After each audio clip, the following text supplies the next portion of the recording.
G'day guys, and welcome to a new show from the CB show called Watta Character. Each week we'll be going through the origins of a character, the evolution of a character, and where they're at today. You may have guessed by in front of me here that we're going to be talking about Superman.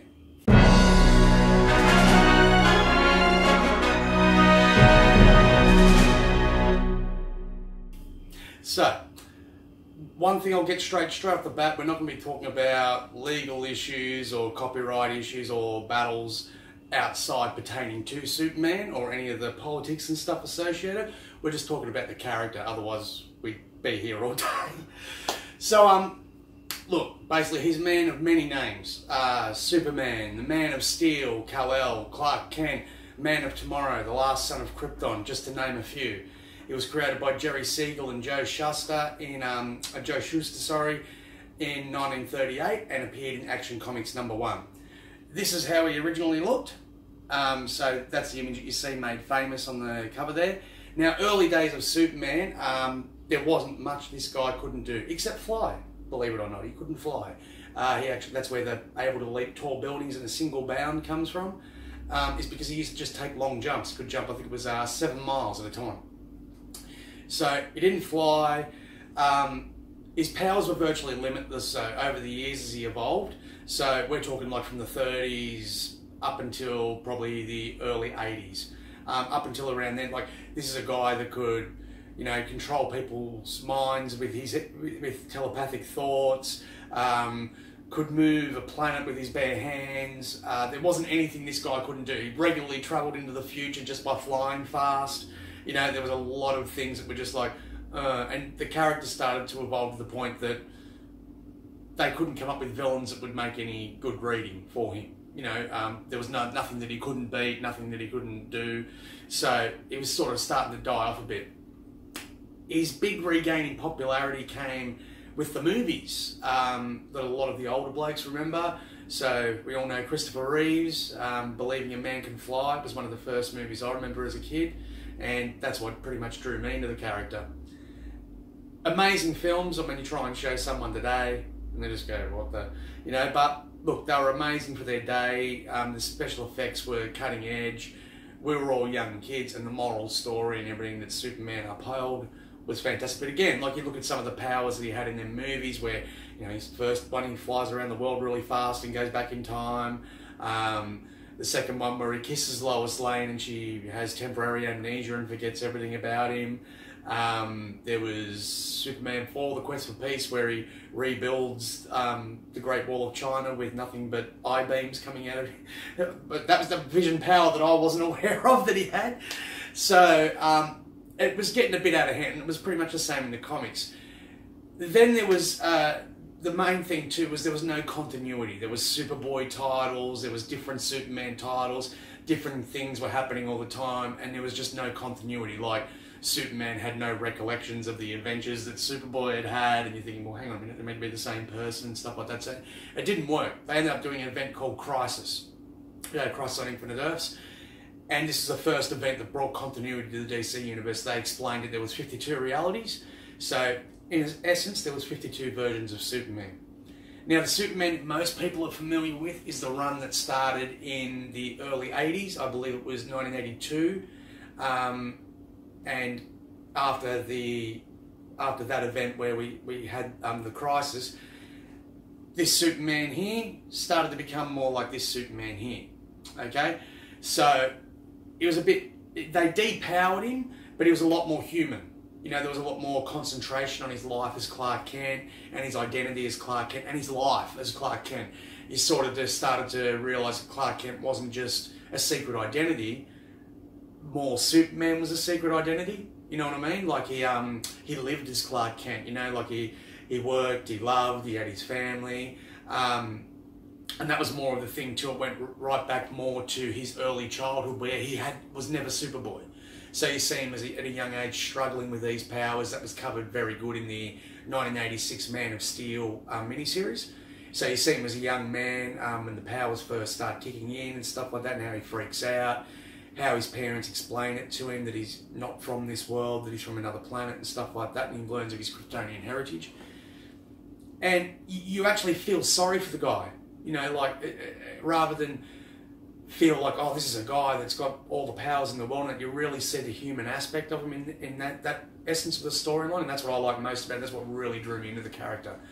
It was more like, you know, what would Clark Kent do, not what would Superman do if you get faced with one of those situations in real life, you know? So, yeah, it was a really good moral comic. Loved the entire series, and some main events that happened. I mean, like, in 1990, he told Lois that he was Superman.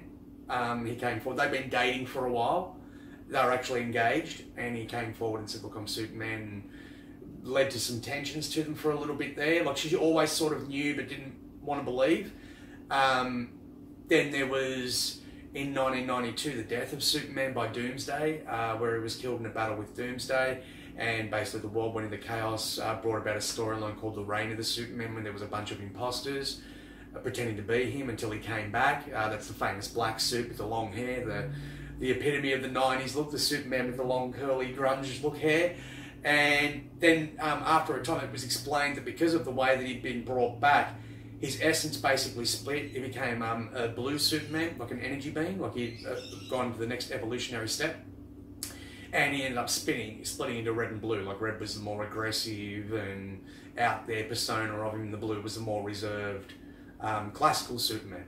They ended up rejoining and coming back to Superman until the event of Flashpoint. Flashpoint, which a lot of DC fans are aware of, is where the Flash tampered with the time stream and in essence basically erased 10 years from the DC universe and rebooted the entire universe.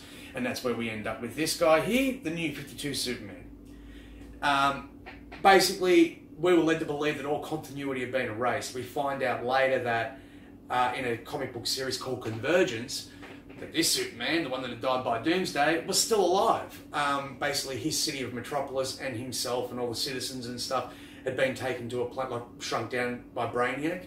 Brainiac had gone around saving a bunch of cities from different New 52 realities. Now, something had happened to Brainiac. I believe he was killed or he was dismembered or something during Flashpoint. So the being that was looking after the planet basically said, well, I've had enough of this, you know, looking up, and basically dropped all the shields, gave all the heroes back their powers and put a battle royale on.